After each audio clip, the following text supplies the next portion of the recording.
Donc, que dit la partie 1? Théorème, il existe une et une seule fonction f dérivable sur R, vérifiant f' égale f et f de 0 égale 1. Donc l'existence, on va l'admettre, on en parlera un petit peu après.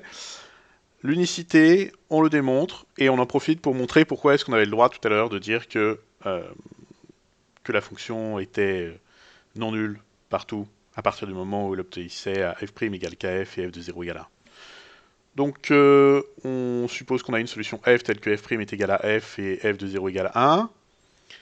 On pose k de x égale à f de x fois f de moins x.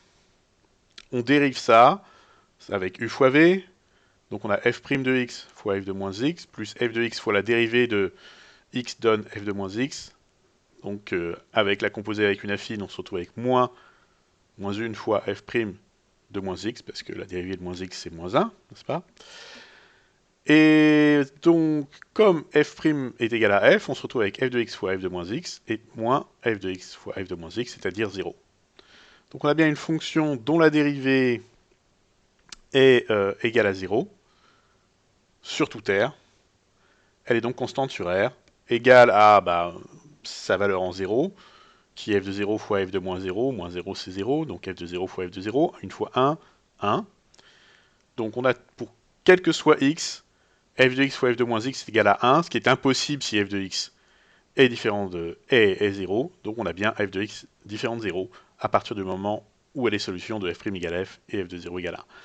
Alors, par rapport à tout à l'heure, on n'a pas le k devant le f, mais si vous faites la démonstration avec le k, vous verrez que ça marche exactement pareil. Donc on est bien justifié de définir h égale f sur g, puisque g ne sera jamais nul.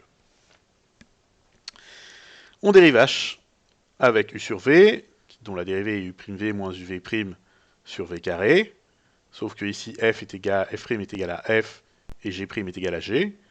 Donc on se retrouve avec f de x fois g de x moins f de x fois g de x, c'est-à-dire 0. Donc 0. Donc h a une dérivée égale à 0 sur toute R. Elle est donc constante, égale à sa valeur en 0, qui est f de 0 sur g0, 1 sur 1, égale à 1. Donc f de x sur g de x, quel que soit x, est égal à 1. Autrement dit, f de x est égal à g de x, en multipliant par g de x les deux membres. Ce qui veut dire que si on a deux solutions qui obéissent à f' égale f et f de 0 égale 1, ces deux solutions sont identiques. Donc il n'y en a qu'une seule en fait. Donc maintenant, on a démontré l'unicité. Donc la fonction exponentielle, c'est comme ça qu'on l'appelle, c'est l'unique fonction f dérivable sur R, vérifiant f' égale f, et f de 0 égale 1. On la note exp, on a x' est égal à exp, dérivée de exp est égal à exp, et exp de 0 est égal à 1. Bon. Alors, l'existence, on pourra la démontrer un petit peu plus tard quand on aura reparlé de la fonction logarithme, mais ici on a une première approche qui est d'utiliser ce qu'on appelle la méthode d'Euler. Donc l'idée de la méthode d'Euler, c'est de faire des approximations de proche en proche quand on connaît la dérivée de la fonction par rapport à sa valeur. Donc, plus exactement, quand on a ce qu'on appelle une équation différentielle, c'est-à-dire une relation liant la dérivée d'une fonction à sa valeur. Ce qui ici est le cas, puisqu'on sait que la dérivée de la fonction exponentielle, c'est elle-même. Donc, l'exponentielle, on ne la connaît pas à part en 0. En 0, on sait qu'elle vaut 1. Et on sait que, partout, sa dérivée, c'est elle-même. Or, si on connaît la valeur de l'exponentielle en x, on sait que l'exponentielle de x plus h pour un h relativement petit, c'est à peu près l'exponentielle de x plus h fois la dérivée de l'exponentielle en x. Or, la dérivée de l'exponentielle en x, c'est l'exponentielle en x. Donc à partir du moment où on connaît la valeur en x, on connaît une approximation de cette valeur aux alentours de x. Donc si on regarde visuellement, voilà, si on regarde visuellement, l'idée est la suivante. En 0, vous savez que l'exponentielle vaut 1. Donc ça veut dire que elle a une tangente qui est l'équation y égale sa valeur en 0, c'est-à-dire 1, plus x moins 0, donc plus x, fois sa dérivée en 0, qui est aussi 1, donc y égale 1 plus x. Donc, c'est voilà la tangente à la courbe. Et l'idée, c'est que aux alentours de 0, la tangente en 0 à la courbe est proche de la courbe. Donc on va prendre le point, par exemple ici c'est en 0,2. On va dire que 0,2 c'est pas très grand, c'est proche de 0. Et donc la valeur de l'exponentielle en 0 plus 0,2, c'est à peu près l'exponentielle de 0 plus l'exponentielle de 0 fois 0,2. C'est-à-dire le point suivant sur cette tangente. Donc on approxime la courbe par sa tangente. On obtient ici 1 plus 0,2, bien sûr, puisque c'était 1 plus 1 fois 0,2. Donc on dit que ça, c'est une approximation de l'exponentielle en 0,2. Et on recommence. On veut l'approximation en 0,4, donc on dit que c'est l'exponentielle de 0,2 plus 0,2. Donc c'est l'exponentielle de 0,2 plus... Donc, cette fois-ci, on va faire la tangente en 0,2 à la courbe, plus exactement, une approximation de la tangente. Donc on va dire que y est égal à notre approximation de l'exponentielle de 0,2, c'est-à-dire 1,2, plus x moins 0,2 fois notre approximation de la dérivée de l'exponentielle, c'est-à-dire de l'exponentielle en 0,2, c'est-à-dire 1,2. Voilà. Et cette fois-ci, on a une deuxième tangente, et on prend le point de cette tangente en 0,4 comme une approximation de notre exponentielle en 0,4. Et on peut recommencer.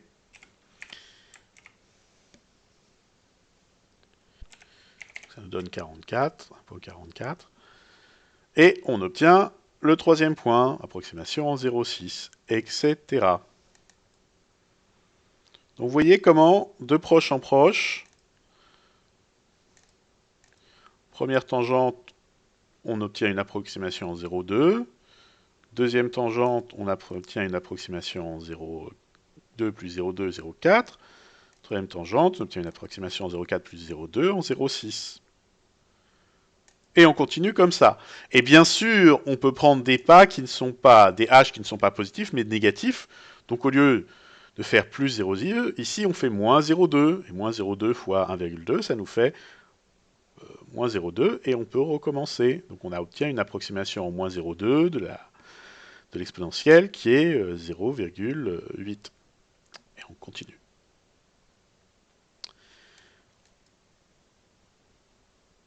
Donc, c'est ça l'idée. Et donc on va dire que nos abscisses vont être simplement 0,2 fois k, parce qu'à chaque fois on ajoute 0,2, donc c'est une fonction, c'est une suite arithmétique. La raison fois k. 0, 0,2, 0,4, 0,6, 0,8, 0,1, etc. Et nos ordonnées correspondantes, à chaque fois, on prend la dernière ordonnée plus 0,2, le pas, fois la dernière ordonnée. L'exponentielle, notre approximation de l'exponentielle en xk, plus h fois notre approximation de l'exponentielle en xk. Et on remarque ici que on a yk et fois yk, donc on a un facteur commun aux deux termes. On peut factoriser par yk et on se retrouve avec yk plus 1 est égal à 1,2 fois yk, une suite géométrique, donc yk est égal à, premier terme, y0 vaut 1, puisque c'est l'exponentielle de 0, fois 1,2 puissance k. Voilà donc les ordonnées correspondantes à notre approximation. Donc c'est une approximation qui devient bien sûr de moins en moins précise parce que autant là on se base sur les valeurs réelles de l'exponentielle en 0, l'exponentielle en 0 vaut vraiment 1, autant là on reprend notre approximation et on la base sur l'approximation qu'on a de l'exponentielle en 0,2. Et donc cette approximation est très imparfaite, et on recommence notre approximation basée sur l'approximation. Donc, avec un pas de 0,2, c'est pas fantastique. On obtient ce qu'on a vu tout à l'heure. Donc cette courbe-là, donc en faisant la même chose de l'autre côté, on obtient la courbe avant 0. Et c'est pas si mal, hein. Si vous avez déjà vu la courbe de l'exponentielle, c'est pas très loin de la réalité. Mais on peut faire mieux en prenant des pas plus courts. D'accord? Donc là, on avait pris des pas qui étaient 1/5, 0,2 c'est 1/5. Et si on fait des pas, on peut tout à fait faire un pas de 1, mais c'est très très imprécis bien sûr. Un pas de 1,5 c'est un petit peu meilleur. Un tiers, un quart, 1/5, donc ça c'était ce qu'on avait obtenu dans notre tableau. Mais on peut faire mieux, on peut faire un pas de 1/10, donc 0,1 de 0,1 en 0,1. Hein. Et alors, vous voyez peut-être, si vous regardez les points extrémaux, qu'ils sont en train de monter ici, et de diminuer ici. Donc c'est parce que on est de plus en plus précis, et notre croissance étant de plus en plus forte ici, si on approxime de façon plus précise, on obtient quelque chose de plus en plus grand. Et on peut continuer. Donc là, c'est un 20e, 0,05. Et on obtient une approximation qui est déjà plutôt bonne. Hein. Si vous regardez l'exponentielle l'approximation de l'exponentielle de 1, ici, elle est de presque de 2,7, d'accord? Et on verra après que l'exponentielle de 1 vaut 2,71 et quelques. D'accord? Donc voilà la méthode d'Euler. Alors elle n'est pas applicable que à l'exponentielle, mais elle marche très bien pour l'exponentielle parce que son équation différentielle est aussi simple que f' égale f. Donc juste pour voir à quel point on se rapproche de la réalité, comparons avec la fonction exponentielle. Voilà. Donc ça, c'est la courbe de la fonction exponentielle. D'une certaine façon, en réalité, elle est tracée de la même façon que nous sommes en train de le faire, mais avec un pas bien meilleur et avec quelques méthodes qui ne sont pas exactement ça. Donc vous voyez, quand on prend des pas de plus en plus petits, vous voyez que nos points se rapprochent pas mal de la courbe, et que quand on arrive à 1/20, on n'en est même pas loin du tout. Hein.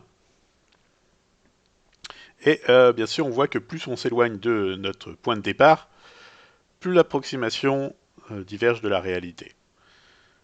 Donc, si vous voulez l'exponentielle de 200, vous avez intérêt à prendre des tout petits pas. Ou à utiliser une autre méthode. Peut-être utiliser une autre méthode est plus raisonnable. Donc, reprenons. On obtient ceci avec les points qu'on avait vus tout à l'heure. Maintenant, on voudrait approximer exponentielle de 1 plus précisément.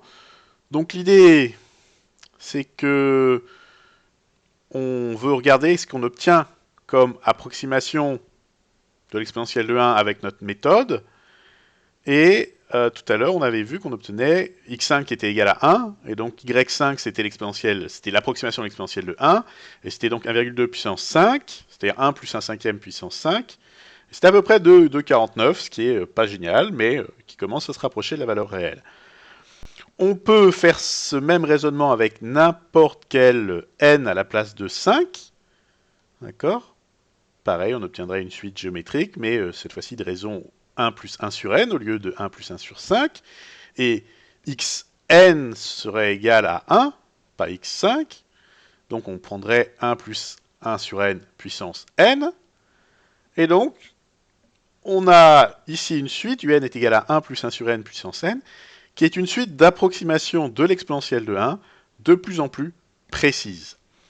Et donc, on nous demandait d'approximer ça pour quelques valeurs de n, donc 10, 100, 1000, 10 000, 100 000, 1 million. Vous voyez, à la fin, ça correspondrait à faire une méthode d'Euler en allant d'un millionième en millionième, donc ça serait vraiment très précis. Hein. Mais on n'a pas besoin en fait d'aller jusque-là pour obtenir une approximation largement assez précise pour à peu près tous nos besoins de l'exponentielle de 1. U10, ça reste un petit peu en dessous. U100, on est déjà à 2,7 et quelques. U1000, 2,7169. U10000, 2,7181. Et U de 100 000 et U de 1 million, vous voyez, elles sont identiques au 10 millième près, à 10 puissance moins 4 près, n'est-ce pas? Bien sûr, elle continue à changer un petit peu par là, mais bon, ce qui nous intéresse, nous, c'est d'avoir une valeur approximative. Et donc, on voit bien que 2,718 va rester identique, quel que soit le n qu'on prend par la suite. Donc, on va prendre 2,718. C'est généralement l'approximation qu'il faudrait connaître. Disons que si vous savez que c'est 2,7 et quelques, ça suffit généralement. Et de toute façon, sur votre calculatrice, vous pouvez tout simplement reprendre l'exponentielle de 1 si vous voulez retrouver une valeur approximative de E un peu plus précise. Donc, cette exponentielle de 1, on la note E, c'est un nombre très important. Donc, à absolument connaître, à savoir ce que c'est, hein, c'est l'exponentielle de 1. Okay. Vous voyez qu'on n'a pas du tout défini la fonction exponentielle par rapport à ce nombre. Hein. Ce nombre apparaît par rapport à la fonction exponentielle qui est l'unique solution de f' égale f, f de 0 égale 1. E, c'est un nombre irrationnel, comme pi. Hein. Il ne peut pas s'écrire comme une fraction de façon exacte. Il a un développement décimal infini, okay, et pas périodique. Bon. Alors, le petit 4 est sur les équations différentielles de la forme f' égale kf. C'est pas vraiment au programme de savoir ça, mais disons que c'est bon de voir que l'exponentielle est un petit peu plus a une application plus large. On en reparlera quand on fera le logarithme, et ceci sera plus précis. Donc, quel que soit le rapport de proportionnalité entre la fonction et sa dérivée, on va avoir une solution qui va être sous la forme de la valeur en 0 fois l'exponentielle fois kx, avec le rapport de proportionnalité ici. Donc, on montre que ça marche. Vous pouvez regarder les détails de cette démonstration, mais encore une fois, ce n'est pas vraiment au programme, donc ne vous inquiétez pas. Ça, c'est les mêmes idées que tout à l'heure. Et donc, ici, c'est une pure application de ce qui a marqué ici. Hein. F' égale 2f, R égale 3. Ça veut dire que f de 0 égale 3, et donc on fait 3 fois l'exponentielle de 2 fois x, etc. D'accord. Bon. Juste à la fin, on voit que l'équation différentielle se présente plus souvent sous cette forme-là. Hein, c'est ce qu'on appelle une forme canonique, pas tout à fait parce qu'il y a un 2. Et on peut la ramener sous la bonne forme. Alors là, je ne l'ai pas écrit, mais ça veut dire que f' est égal à moins 5 demi de f. Hein.